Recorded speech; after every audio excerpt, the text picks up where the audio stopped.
Derrick Hayes had just stepped out of the gleaming glass doors of the downtown conference center, his tailored navy suit sharp against the pale January sunlight. He was tired but triumphant, the applause from the board meeting still ringing in his ears. He had run the meeting, led the discussion, secured the contracts, all of it. Today, he had won. But before he could pull his car keys from his pocket, a harsh siren cut through the city noise, and red and blue lights splashed across the asphalt. A patrol car skidded to a stop beside him. "Evening, sir," the officer said, his voice clipped, eyes narrowing as if Derrick's expensive watch and briefcase were a lie. "License and registration. Step out of the car." Derrick froze. "Officer, I haven't." The officer cut him off with a sharp laugh. "I don't care who you think you are. You're not above the law." There was something in the way the officer's hand hovered over his holster, a rigid certainty that Derrick was guilty before a word left his mouth. He felt the weight of every gaze from the street, the impatient honks, the faces pressed behind the glass windows. People were watching, and they were silent. Derrick's jaw tightened. He could feel the injustice burning through him, but his voice stayed calm. "Sir, I actually ran the meeting you're talking about." The officer blinked, a flicker of confusion and irritation crossing his face, but the tension didn't fade. Derrick's heart raced. This was bigger than one stop. This was everything he had fought to rise above. And then the officer reached for the radio, his eyes cold. Derrick realized, in that suspended, electric moment, that today the law was a weapon pointed at him, not justice. The glass doors of the downtown conference center slid shut behind Derrick Hayes, and a gust of winter air hit him like a cold handshake. He adjusted his tie, feeling the familiar weight of his briefcase in one hand and the satisfaction of success in the other. The meeting had gone flawlessly. The contracts were approved. The board members nodded in respect, and he had led every discussion. Today, he had proven, again, that he belonged at the table. Footsteps echoed on the sidewalk, mingling with the distant hum of traffic. Derrick's mind replayed the victory, the applause in the conference room, the subtle nod from colleagues who rarely gave him recognition. He reached into his coat pocket for his keys when the flashing red and blue light split the air, sharp and abrupt. A patrol car pulled up beside him, screeching slightly as it stopped. The officer stepped out, tall, square-shouldered, eyes cold and measuring. Derrick felt an immediate chill that had nothing to do with the January wind. "Evening, sir," the officer said, voice clipped. "License and registration. Step out of the car." Derrick froze. "Officer, I haven't done anything wrong," he said carefully, his tone calm but firm. The officer's laugh was short, sharp. "I don't care who you think you are. You're not above the law." His hand hovered near the holster, casual, threatening. People on the sidewalk turned their heads, curious but distant. Honks from impatient drivers punctuated the tension. Derrick felt the heat rising in his chest, the familiar knot of frustration tightening. I actually ran the meeting you're talking about," Derrick said, trying to inject clarity where only suspicion met him. The officer's eyebrows rose, a flicker of irritation crossing his face. "Is that so? Well, it doesn't matter who ran what. You fit a description." Derrick's jaw clenched. His mind raced. Rights, precedent, the countless microaggressions that had built to this moment. Every fiber of his training, every careful lesson in professionalism, screamed at him to stay calm. Yet the injustice burned like fire under his skin. He noticed the streetlights reflecting in the car's windshield, the faint sheen of frost on the asphalt, the low murmur of the city watching silently. His hands remained visible, steady. "Sir, I don't know why you're stopping me, but this isn't right," Derrick said, each word measured. "I've done nothing illegal."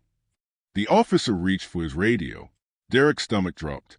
In that moment, he realized that this was bigger than him, bigger than a single misunderstanding. The law, wielded as a weapon, now loomed over everything he had fought to achieve. And as the officer's fingers hovered on the button, the world seemed to hold its breath. The patrol car's interior smelled of vinyl and stale coffee. Derrick slid onto the cold seat, handcuffed but careful not to show panic. His reflection in the rearview mirror caught his eye, calm, measured, though every muscle hummed with tension. "License and registration again," the first officer said, tossing the folder of papers onto his lap with casual authority. He scanned the documents like a man confirming the guilt he had already decided upon. "I already gave them to you," Derrick replied evenly. His voice was calm, deliberate, carrying the weight of someone used to being underestimated. The officer's jaw tightened. "Look, I don't need a lecture. Step out, answer a few questions, and maybe we'll get this cleared up." His tone carried an unmistakable undertone. "You don't belong here." Derrick's mind flashed back to every stop, every glance that lingered too long on the color of his skin, every whispered assumption he'd overheard in offices, on sidewalks, in elevators. Each moment had built to this. A man assumed guilty before a word left his mouth, judged by a uniform that was supposed to protect the innocent. "I'm happy to cooperate," Derrick said, "but I need to know why I'm being treated like a criminal." The officer scoffed. "You look suspicious. That's reason enough." "Suspicious?" Derrick's voice remained calm, but the fire in it was clear. "I just left a professional meeting. I was leading it. You're stopping me because of how I look?" A flicker of annoyance crossed the officer's face. "We get calls. We investigate. You fit a pattern. That's all. Now, answer the questions or we escalate." Derrick's fingers pressed lightly against the cuffs, feeling the cold metal bite into his skin. He realized, as he often did in moments like this, that people weren't just judging him. They were writing a story about him before he had spoken. He weighed every word, every gesture, knowing that any misstep could be twisted into evidence of guilt. A few pedestrians had slowed their pace, some glancing, most averting their eyes. Derrick could feel their silent judgment on him, on the scene, but no one intervened. The officer noticed a hesitation in the air and smirked, as if the city itself conspired to affirm his authority. "Your job, sir?" the officer asked finally, jotting something in a notebook. "I manage corporate operations," Derrick replied. "I ran the meeting you referenced. Everything that went according to plan." The officer's pen hovered over the paper. "Corporate ops, huh? Fancy title for someone out here at night." The implied doubt was a blade. Derrick felt it slice through the small measure of calm he had left. He took a slow breath, measured, deliberate. "Yes, my job involves meetings like that. But I assure you, that has no bearing on the color of my skin, and yet that seems to be the factor guiding your suspicion." The officer tensed. Another glance around the car, a tight twist of his mouth, and then the sound of static from the radio cut through the space. Derrick's stomach sank. He could hear the faint voice of another officer responding, but no one asked his side. "You think you're smart, hey?" the first officer muttered, leaning back. "We know what we're doing. You just don't belong here. This isn't your world." Derrick's pulse quickened. He caught his own reflection again, eyes calm, lips pressed into a line of determination. He refused to rise to anger, refused to give them the satisfaction. "Officer," he said, each syllable precise, "this isn't about belonging. It's about facts. And the fact is, I haven't broken any law. And I won't let assumptions dictate my treatment." The officer slammed the notebook shut. "Fine. Cooperate or don't. But know this, you're making things harder for yourself." Derrick sat still, the weight of his isolation pressing on him. Every system he had trusted, the law, civility, reason, was now a weapon pointed directly at him. He could feel the patterns, the hasty judgment, the silent complicity of onlookers, the coded language of authority, the dismissal of his competence. And yet, somewhere deep inside, a spark of defiance refused to dim. The officer reached for the radio again. Derrick stiffened, knowing this would summon more officers, more authority, more assumptions. Every second stretched, electric, unbearable. Derrick's jaw set. He didn't flinch. He didn't raise his voice. He just waited. Every instinct screamed that the system would not bend easily, but every experience told him he had to stay measured. The radio crackled. Another officer's voice, unfamiliar, cut in. "Unit 12, what's your situation?" The first officer's eyes met Derrick's in the rearview mirror. A flicker of irritation, of impatience, of something unspoken passed between them. Derrick knew the game was escalating, and the odds were stacked. And as the backup officer's patrol car drew closer, its lights painting the street in harsh reds and blues, Derrick realized with grim clarity, tonight, the law wasn't impartial. Tonight, the law was a tool of suspicion, and he was its target. The patrol car rocked slightly as Derrick was shifted into the back seat, the cuffs cold against his wrists. The city lights reflected off the windows, painting fractured shadows across his face. He exhaled slowly, feeling the hum of the engine beneath him, the quiet authority of the uniformed men in front. Every instinct screamed, "Stay calm." "Name again," the officer said, not looking at him. His voice carried the easy weight of someone accustomed to unquestioned control. "Derrick Hayes," he replied, measured, steady. He could feel the city watching, even if no one dared intervene. The officer typed something into a handheld computer. Address, employment, any recent travels. Derrick supplied each detail, careful to speak clearly, precisely. Each answer was factual, stripped of emotion, yet beneath it simmered a tension he couldn't release. Every word, every pause, felt like a test, as if any misstep would confirm a suspicion he hadn't owned. Minutes stretched. The officer glanced at him intermittently, fingers drumming lightly on the console. Derrick noted the impatience, the way assumptions hung in the air like smoke, thick and suffocating. "You drive an expensive car," the officer said finally. "Fits the profile we're looking for." Derrick blinked. "A profile?" His voice stayed calm, but the incredulity was sharp. "So the color of my skin, combined with my car, makes me suspicious? This is what you call law enforcement?" The officer smirked, leaning back slightly. "You know, people don't like to admit what they see. But we notice, and we act." Derrick swallowed the urge to argue further, forcing himself to focus on control. He had seen this pattern before. Bias masked as procedure, prejudice dressed as duty. He had been judged, doubted, and dismissed countless times. And here it was again, alive and tangible, a living weight pressing against his chest. Through the tinted windows, Derrick noticed a man walking his dog. The man slowed, watching, unsure, perhaps hoping the situation would resolve itself without him. Derrick's gaze met his for a fleeting moment. No words, just silent acknowledgement, and then the man moved on. Derrick's frustration simmered. The city was full of witnesses, yet everyone remained observers, none intervening.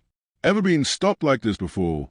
the officer asked casually, as if this were just small talk. Derrick's fingers tightened on the cuffs, the metal biting lightly. "Enough times to know that suspicion follows me, not because of anything I've done, but because of assumptions made before I speak." The officer didn't reply immediately. He typed something quickly and glanced at Derrick. "Well, tonight you're proving hard to deal with. Some people just don't understand their place." Derrick felt a familiar rush of anger, but he swallowed it, holding it beneath the surface. He had learned long ago that showing emotion here could be twisted into evidence of guilt. Instead, he let his voice remain measured, calm. "I don't think anyone should have to prove their place, officer. Law enforcement should be about facts, not assumptions." A silence stretched between them, thick and uncomfortable. Derrick could hear the faint hum of the engine, the distant chatter of the city, the subtle scratch of pen on paper. He realized that in this quiet, every detail mattered. The way the officer's eyes flicked to him, the tilt of his head, the unseen judgment lurking behind each gesture. Suddenly, the radio crackled again, louder this time. Another officer's voice, clipped and professional, asked for identification and confirmation. Derrick's stomach sank. He knew what was coming. More scrutiny, more assumptions, more eyes weighing him as if he were already guilty. "Back up, sir," the first officer said, more to himself than to Derrick. His smirk had thinned into something sharper, impatient. He glanced in the mirror, measuring Derrick's reaction. Derrick met his gaze evenly. No flinch, no hint of fear. He felt the weight of the cuffs, the power imbalance, but he refused to bend. Inside, his mind raced through strategy, legal knowledge, and past experiences, all tools he could wield without giving in to anger. As the backup car pulled up, lights flashing, Derrick observed the silent choreography of power. Each officer, each glance, each whispered assumption, they formed a lattice of authority he had to navigate with care. One wrong move, one misplaced word, and the narrative could shift against him. The first officer opened the car door and gestured. "Step out. Let's make this quick." Derrick's hands were still visible, the cuffs snug but manageable. He stepped out with deliberate calm, shoulders back, head high. Each footfall echoed on the asphalt, a quiet statement. He would not be broken by assumption, by bias, by the weight of a system designed to doubt him. As the backup officer approached, clipboard in hand, the streetlights glinting off a patrol car's hoods, Derrick realized something chilling. This wasn't about a single mistake or minor misunderstanding. It was systemic, ingrained, and unavoidable in the moment. And yet, as he met the gaze of the new officer, a spark of resolve ignited. He would face this, not with anger, not with confrontation, but with strategy, dignity, and unshakable awareness of the truth. Tonight, the city watched silently, but Derrick Hayes was not silent. The fluorescent lights of the precinct flickered overhead as Derrick was guided into the stark, gray interview room. The walls were bare except for a single clock, ticking insistently, a quiet reminder that every second counted against him. The cuffs were removed, but the weight of authority lingered, invisible yet heavy. "Have a seat," the first officer said, gesturing to the metal chair opposite the table. His tone was deceptively casual, the kind that carried unspoken judgment. Derrick lowered himself carefully into the chair, maintaining control over his posture and expression. His eyes swept the room. Camera in the corner, mirrored observation window, the faint scent of bleach and old coffee. Every detail mattered. "You understand why you're here?" the officer asked, leaning forward, hands clasped. The words were neutral, but the undertone carried accusation. "We've already decided you're guilty." "I'd like to understand it myself," Derrick said evenly. "From what I can see, I've done nothing illegal. And yet, I was stopped and questioned. Can you explain?" The officer's eyes flickered with annoyance. "Look, we get complaints. We follow leads. You didn't exactly make things easy back there." Derrick's hands rested on the table, open and visible. "I didn't make things easy. You mean I didn't silently accept judgment based on assumption and skin color?" A pause. The officer's jaw tightened. "What's your tone? Hayes, you're in our house now. Rules apply." Derrick's eyes didn't waver. Rules apply to everyone, including the people sworn to enforce them. The officer leaned back, exhaling sharply. "Some people just can't take their place in society. You think your credentials matter? Out here, they don't. You're just another face."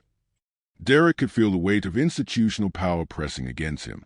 Every word, every phrase, every flicker of facial expression reinforced a position as the outsider, the suspect before fact. He noted the coded language. "Take your place.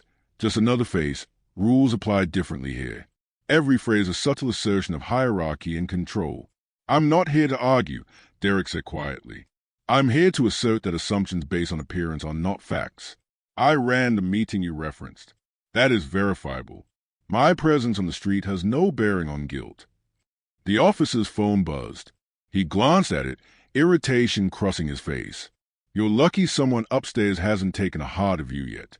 Could make this real inconvenient." Derrick's jaw tightened. "Inconvenient for whom? I followed the law. I expect the same from those enforcing it." Another officer appeared at the door, clipboard in hand. The first officer nodded curtly, as if Derrick weren't there. The newcomer's presence added tension, the silent expectation that hierarchy would assert itself, that obedience would be immediate. Derrick noted it, cataloging every gesture, every glance, every nuance of authority. "You know," the first officer said, leaning closer, voice low, "some people think civility gets them respect. But you act like you belong. And that irritates people who actually enforce the law." Derrick's response was calm, deliberate. "Acting like I belong isn't arrogance. It's acknowledgement of truth. You're entitled to suspicion, but not to assign guilt where none exists." The room was quiet except for the hum of fluorescent lights and the ticking clock. The officers shifted, uncomfortable under Derrick's measured calm. Their coded language, their assumptions, their thinly veiled threats, they were losing control, and they knew it. "You ever had anyone challenge you like this before?" the first officer muttered, more to himself than to Derrick. His eyes flicked to the window, as if the scrutiny of the city outside might intervene. "I've had to challenge assumptions all my life," Derrick said softly. "But that doesn't mean I disrespect authority. It means I respect truth." A A long pause. Derrick could feel the subtle shift in the air, frustration, irritation, even fear. His calm, precise language and quiet confidence were unmasking the systemic bias that had guided the officer's actions. Finally, the first officer leaned back in his chair, tapping the table. "We'll see how this plays out," he said, almost conversationally, but his eyes betrayed unease. "I'll be filing a report. You better hope your story lines up." Derrick's gaze didn't falter. The truth will always line up. That's all that matters. As he was escorted from the room, Derrick noted the small, quiet complicity of those who walked past. Clerks, officers, a receptionist who avoided eye contact but didn't stop the encounter.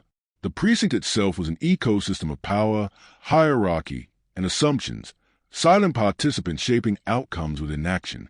Derrick stepped into the corridor, shoulders straight, mind clear.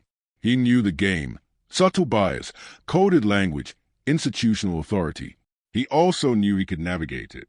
Not with force, not with anger, but with precision, dignity, and unshakable control of the truth. And in that moment, he realized the battle wasn't just about one stop, one meeting, one officer. It was about exposing the systemic assumptions that gave power to the wrong people and ensuring they could not wield it unchallenged. Derrick was led down the precinct corridor, the metallic clack of his shoes echoing off the walls. Officers moved past without acknowledgement, their conversations low and coded, the language of authority and hierarchy carrying a quiet weight of judgment.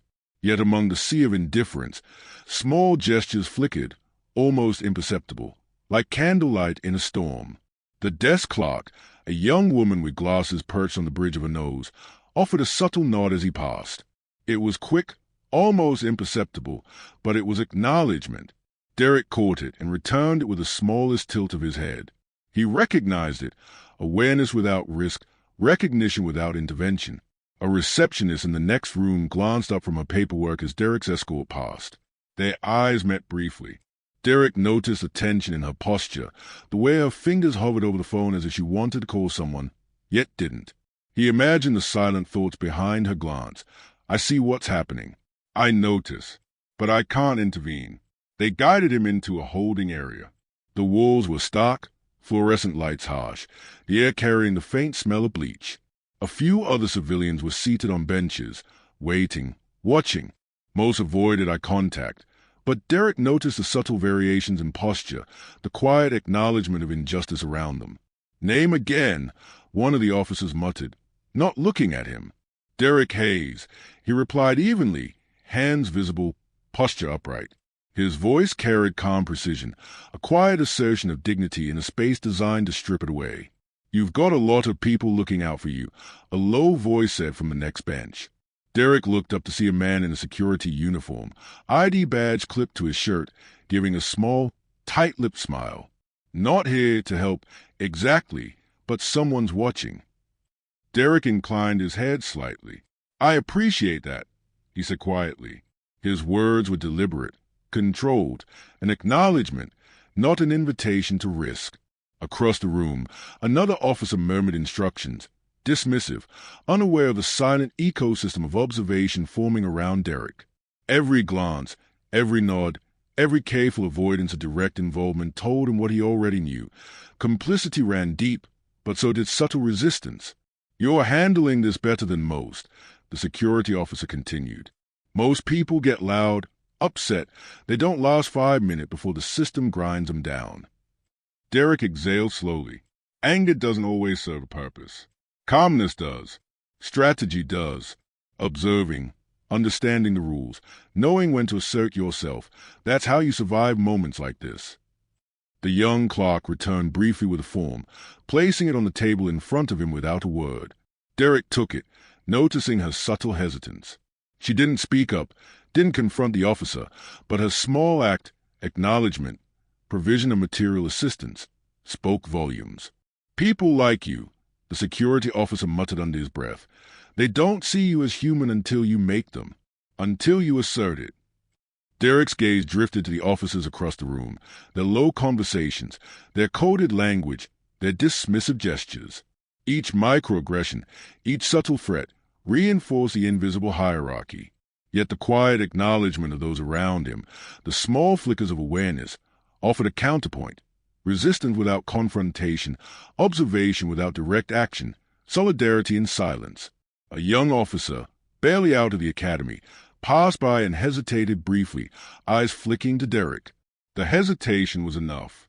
Derrick didn't need words to understand. Fear of hierarchy kept him compliant, but acknowledgement kept humanity alive. Not everyone's blind to it, Derrick murmured, more to himself than anyone else.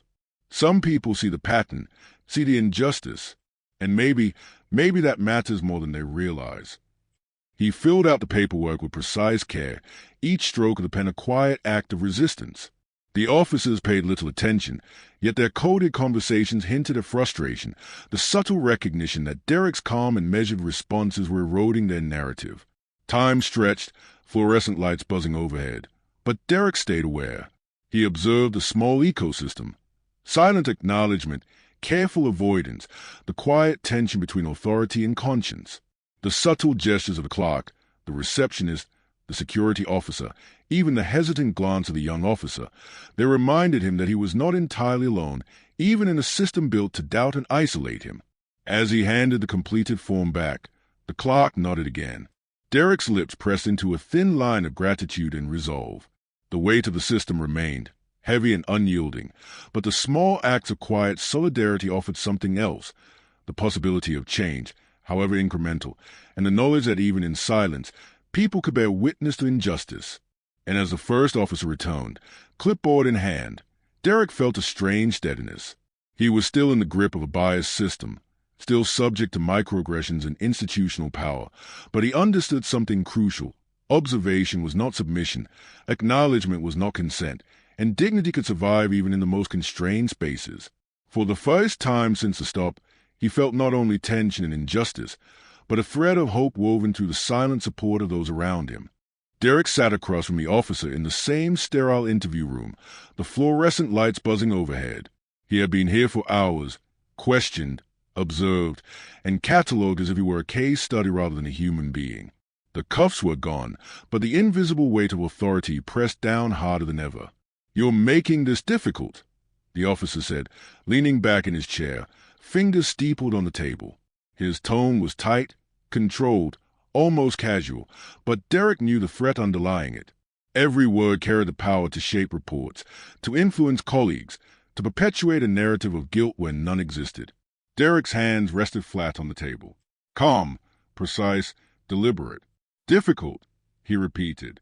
"You mean I'm refusing to accept assumptions about my guilt. I'm refusing to let bias dictate my treatment. And yes, in your terms, that might feel difficult." The officer's eyes narrowed. "You think you're clever, don't you? Acting like you belong in a world that isn't designed for people like you. You're making me uncomfortable." Derrick's pulse remained steady. He met the officer's gaze without flinching. "Uncomfortable doesn't mean guilty. Your feelings about me are not evidence. My presence here is not justification for suspicion." The officer slammed his palm on the table. "You don't get it. You're lucky I don't escalate this right now. You think your words matter. You think anyone's listening." Derrick's voice was calm, but sharp, precise. "I am listening to you, and I am documenting. Every word, every gesture, every assumption you've made. It will all be seen for what it is. Bias, misuse of authority, misjudgment based on appearance rather than action." The officer leaned forward, close enough that Derrick could feel the tension radiating from him. "You have no idea how this works. People like you, they push back, and it gets ugly fast. Do you want it to get ugly?" Derrick's eyes did not waver. "I want it to get just. That is my goal. Escalation is not necessary when the truth is on my side." A flicker of frustration crossed the officer's face. His thin mass of authority seemed to tremble. He leaned back, jaw tight, eyes darting briefly toward the observation window as if seeking unseen reinforcement. Derrick recognized the moment, the officer's realization that control was slipping, that his narrative of unquestioned authority could be challenged. "You think you can come in here and lecture me," the officer muttered. His voice betrayed both anger and fear. "You have no idea what it's like to enforce the law." Derrick interrupted gently, his voice steady, calm.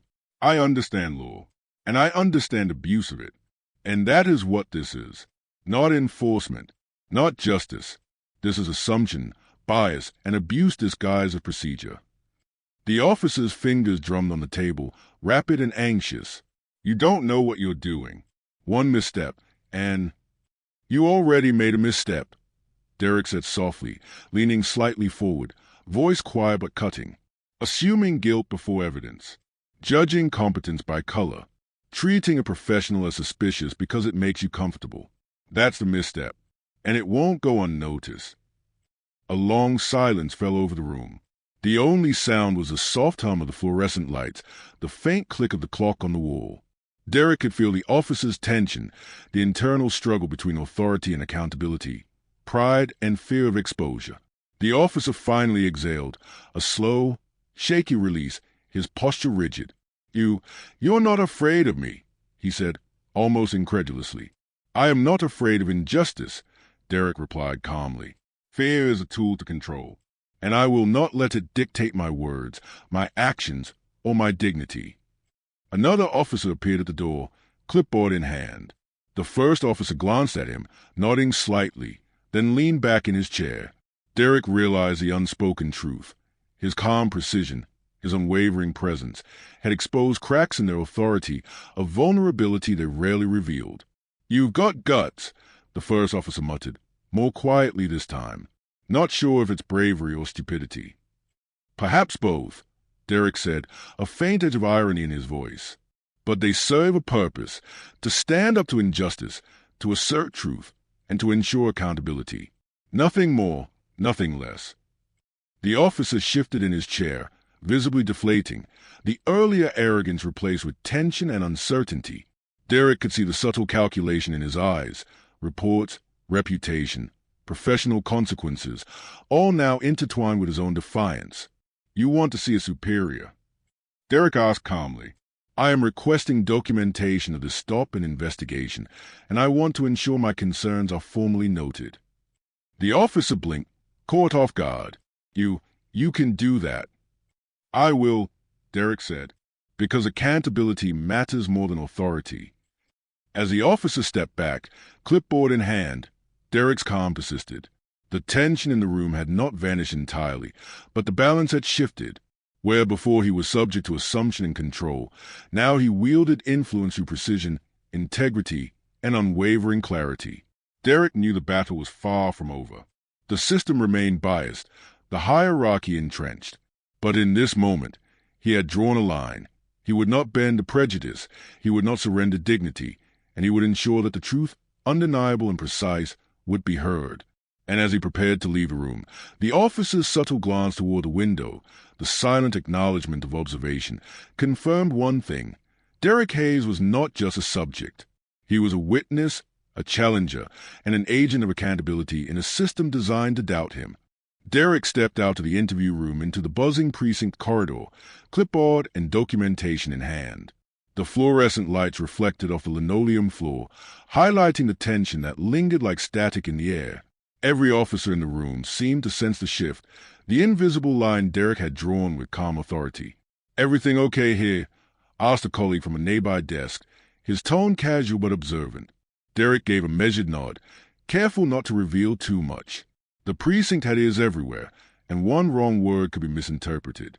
I'm fine, Derrick replied evenly, but I need to make sure the record is complete. He approached the desk clerk from earlier. She looked up, eyes wary, but there was a flicker of acknowledgement, quiet support that didn't risk her own position. Derrick handed her the paperwork. Please make sure these statements are properly filed. Every detail is important. She hesitated, then nodded. I'll take care of it. Derrick moved down the corridor, observing the subtle microcosms of power and hierarchy. Officers whispered in corners, casting glances his way. He noticed a first officer pacing near the holding area, glancing at the reports, irritation and unease crossing his features. Every step, every word Derrick had measured, every refusal to bend to assumption, had been noted. The tension in the room was now mutual. Hey, Hayes, the first officer said finally, stopping in his path. His tone was tighter, controlled. "You're really making things complicated." Derrick met his gaze calmly. "Complicated? No. I'm ensuring accuracy. Accountability. Something that seems foreign here, but I assume you'll manage." The officer's jaw tightened. "You think showing up with your fancy notes and credentials gives you power? Don't kid yourself." "I'm not kidding," Derrick replied, voice steady. "Power comes from truth, documentation, and consistency. Not assumptions, not intimidation. That's something you should consider." The officer's smirk faltered. For the first time, Derrick noticed hesitation, uncertainty. The balance of authority had shifted subtly but unmistakably. Derrick was no longer just a subject of suspicion. He was the one observing, cataloging, and holding accountable.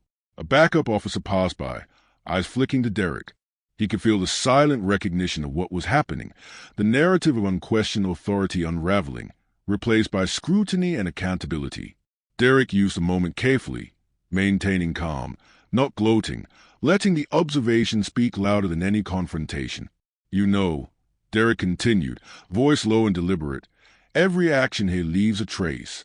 Every word, every gesture, every assumption.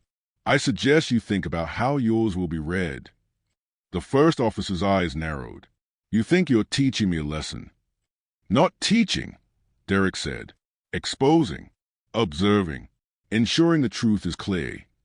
Derrick returned to the desk clock, checking that every form and report had been logged correctly. Small gestures, the way he organized the paperwork, confirmed signatures, and noted discrepancies, were deliberate. They weren't flashy, but they left a permanent record. Every subtle error or bias the officer had exhibited now had a counterpoint in black and white documentation. Across the room, Derrick overheard fragments of whispered conversations. His confident. "Never seen anyone handle it like that. Records are clean, but the uncertainty, the subtle cracks, were visible now." The first officer finally spoke, voice quieter, almost offensive. "You think this will matter outside?" "It already has," Derrick said softly. "Every witness, every clock, every observation. The moment you assume guilt without evidence, you're accountable. And now, that moment is documented." Derrick's calm precision, his unwavering dignity, was not loud, not dramatic, but undeniable. The officer's frustration was visible. Every twitch, every glance toward the observation window, every tight grip on the clipboard betrayed the fear of exposure. Derrick had turned the tables without confrontation, without aggression, simply through presence, awareness, and careful assertion of truth. He collected his belongings, straightening his jacket, and met the officer's gaze one final time. "I suggest you reconsider your approach in the future. Perception is powerful, but evidence is stronger, and the law sees a difference." The officer didn't respond. He only watched as Derrick walked toward the exit, the corridor's fluorescent lights casting long shadows, emphasizing the quiet shift of power. Derrick had not destroyed the system, but he had ensured it could no longer act unchecked in this instance. Outside, the winter air bit sharply, but Derrick felt lighter. The city buzzed around him, indifferent, but he had achieved a small yet definitive victory, subtle exposure of bias, precise assertion of authority, and the establishment of an undeniable record. The first officer's reputation was now quietly compromised. No one would see the shift immediately, but the seed of accountability had been planted.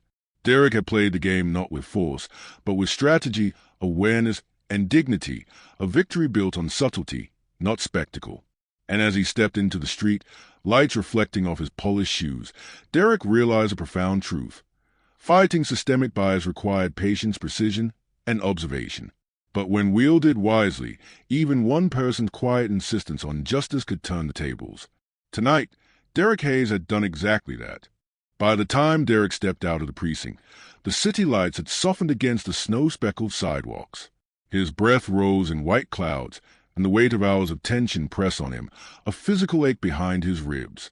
But there was also a strange clarity, a sense that the battle had shifted, subtle accountability had been planted. He called his assistant, speaking quietly yet urgently. "I need a full record of today's meeting sent to my office.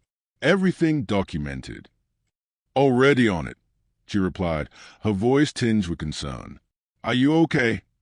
"I will be," Derrick said, though the tremor in his fingers betrayed the fatigue he refused to admit. "I just need the truth to be clear." At the office, Derrick's colleagues gathered in hushed clusters, whispering about the precinct, the officers, the stop. Their concern was palpable but cautious. Most had seen similar incidents, and most had learned that subtlety mattered more than confrontation. Derrick, however, could sense their quiet acknowledgement, the silent support that had not interfered before but now could amplify his voice. "Derrick," one colleague said, voice low, "people are talking. About the officers, about what happened at the precinct. Everyone's noticing." Derrick nodded. "That's not why I did it. But it's not irrelevant, either." The story began to spread, not in headlines, but through professional networks, legal channels, and community awareness. Derrick received phone calls from colleagues offering solidarity, lawyers quietly affirming the procedural correctness of his documentation, and media contacts asking for statements. Each conversation reinforced the way to systemic accountability, the way truth could ripple outward when carefully documented. Meanwhile, the first officer, once confident and controlling, now moved cautiously. His name was whispered among precinct staff with a different tone: concern, curiosity, subtle questioning. Derrick knew the ripple had begun. The authority he had faced so boldly was now subject to scrutiny, and every microaggression, every assumption he had endured, had been recorded and preserved. A senior colleague approached him in the office. "You handled that brilliantly. Calm, precise, unshakable. And you created a paper trail that's impossible to ignore." Derrick gave a faint nod, the weight of both victory and exhaustion heavy on his shoulders. "I had to. Not for me, but for everyone else who might face the same assumptions, the same bias. One small record can make a difference." He reviewed the documents, the officers' statements, the observations of clerks and security. Every word, every gesture that had demonstrated bias now stood in contrast to his calm, methodical assertion of truth. It was quiet, subtle justice, no dramatic confrontation, no immediate spectacle, yet unavoidable in its clarity. Derrick's phone buzzed again. A community advocate, aware of the stop, wanted to meet. "We can't let this go unnoticed," she said. "You created an example of accountability, but the public deserves to know systemic patterns are being challenged." "I understand," Derrick replied, "but exposure must be strategic, not reactive. Facts first, narrative second. Otherwise, the bias simply shifts unnoticed." Over the next few hours, Derrick participated in meetings, calls, and careful documentation reviews. Each step was deliberate, each conversation measured. His professionalism, once assumed irrelevant by the officer, became the tool that ensured accountability. Yet even as a ripple of exposure grew, Derrick felt the emotional cost. The stop, the bias, the silent complicity of bystanders, it had left a mark. The tension, the humiliation, the weight of being presumed guilty because of skin color, they lingered, a quiet ache beneath the triumph. A close friend called later that evening. "You're exhausted," she said softly. "You've done something incredible, but don't forget to take care of yourself." Derrick exhaled slowly, his gaze settling on the city skyline. "I know. It's just, seeing the system bend, even slightly, makes it worth the cost. But it doesn't erase the weight of what happened." He thought back to the officer, the coded language, the dismissive gestures, the assumptions. He thought about the clerk, the security officer, the colleagues quietly acknowledging injustice. And he realized that exposure wasn't just about consequences for the perpetrator. It was about recognizing resilience, documentation, and the small acts of courage that preserved dignity. By the end of the day, the first officer had been summoned for review. The ripple of scrutiny extended beyond the precinct walls, quiet but unstoppable. Derrick had not shouted, not fought physically, not demanded immediate retribution, but the subtle power of observation, documentation, and truth had turned the tide. As he left his office of the night, the city streets shimmered with reflections of streetlights and passing cars. Derrick's body ached from hours of tension, but his mind was steady. Justice, he realized, didn't always arrive in dramatic gestures. It often came quietly, through careful documentation, unwavering dignity, and subtle exposure bias. And though the emotional cost lingered, the humiliation, the frustration, the constant weight of vigilance, he knew that tonight truth had been set firmly on the record, and systemic power had been challenged in a way that could not be undone. Derrick Hayes had turned exposure into a weapon of accountability, and the law that had been used against him was now forced to reflect his dignity, his courage, and his truth. Days later, Derrick sat in his office, the soft hum of the city below filling the quiet space. Sunlight filtered through the blinds, painting lines across the polished desk. The files were stacked neatly, emails opened and replied to, messages returned with precise care. But beneath the calm exterior, a fatigue lingered, subtle but persistent. The officer's file had been moved to internal review. Rumors circulated quietly among the precinct, whispered comments, curious glances, a palpable shift in hierarchy.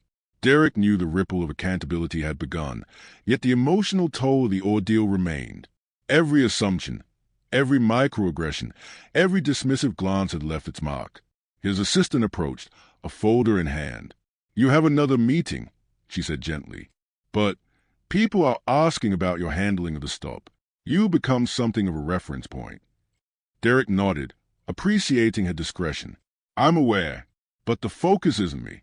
It's the pattern, the system, and the record must reflect that." He leaned back in his chair, reflecting on the past week. The cold cuffs, the whispered biases, the coded threats, the silent acknowledgement of allies in the precinct. Each moment had carried weight, shaping not only the immediate confrontation but the long-term exposure of systemic flaws. A colleague called, voice low, almost reverent. "Derrick, the internal review isn't just paperwork. They are taking your documentation seriously. It's rare, but your calm and precision, it's making a difference." "I understand," Derrick replied softly, "but difference isn't immediate. It's incremental, and the cost lingers." He thought back to the stop itself, the officer's assumptions, the whispered doubts, the silent complicity of bystanders. Even with exposure, even with documentation, even with public and professional acknowledgement, there was a price. Stress, tension, the subtle erosion of trust in institutions that had promised fairness but often delivered bias. Yet there was also resilience. Derrick reflected on the quiet gestures that had mattered. The clerk's nod, the receptionist's acknowledgement, the security officer's careful observation, the colleagues who respected truth over assumption. Their small act of solidarity had amplified his own efforts, creating a subtle network of accountability that no single authority could ignore. Later, Derrick walked through the city streets, the evening air crisp against his skin. He observed the people around him, the patterns of assumption, the silent ways society judged appearance, occupation, and presence. He felt the lingering tension in his chest, but also a sense of purpose. Awareness and documentation were tools, subtle but unyielding. His phone buzzed again. A lawyer representing community advocates wanted an update on the internal review. Derrick responded carefully, outlining the facts, emphasizing the importance of documentation, and maintaining a calm, professional tone. Each message, each response, reinforced a pattern he had established. Truth was measurable, bias was recordable, and accountability was unavoidable. At home that evening, Derrick sank into a chair by the window, a cup of tea steaming in his hands. The city lights reflected across the glass, flickering in rhythm with his thoughts. He allowed himself a moment of quiet reflection. The ordeal had been exhausting, humiliating, and stressful, but it had also been transformative. He thought of the officer, whose name now carried scrutiny within the precinct, whose subtle authority had been challenged and documented, whose actions were no longer invisible. Derrick did not gloat, did not celebrate with triumph, but acknowledged the quiet justice of accountability taking root. Yet he also acknowledged himself, the endurance required to remain calm, precise, and dignified in the face of systemic bias. The emotional toll, the subtle anxiety, the vigilance required, it was real, and it would not disappear entirely. But resilience, he realized, was not the absence of cost. It was the persistence of dignity despite it. He placed the cup down, hands resting lightly on his lap, and allowed himself a deep breath. Change was incremental, subtle, and often invisible, but it was real. Patterns of bias to be exposed, authority could be held accountable, and dignity could survive even in the harshest environments. Derrick closed his eyes briefly. The tension that had gripped him all week had not vanished entirely, but a sense of equilibrium returned. Exposure had worked. Documentation had mattered. Allies, even in silence, had mattered. And his own calm, measured response had created ripples that would extend beyond this single incident. Tonight, Derrick Hayes was tired, yes, but steady, vigilant, yes, but resilient. And in that quiet, reflective moment, he knew that justice, incremental, subtle, patient, was possible even in the face of systemic bias. The precinct was quieter than usual, tension hanging thick but subdued. Derrick Hayes entered with calm purpose, the familiar fluorescent lights reflecting off the polished floors. Today, the balance had shifted entirely. Systemic bias and abuse would finally meet accountability. Word had spread quietly but effectively. The first officer, once brimming with unchecked authority, was now subject to internal review and professional scrutiny. His colleagues watched with discreet curiosity, whispers circulating like a current of inevitability. Authority could no longer hide behind uniformed intimidation.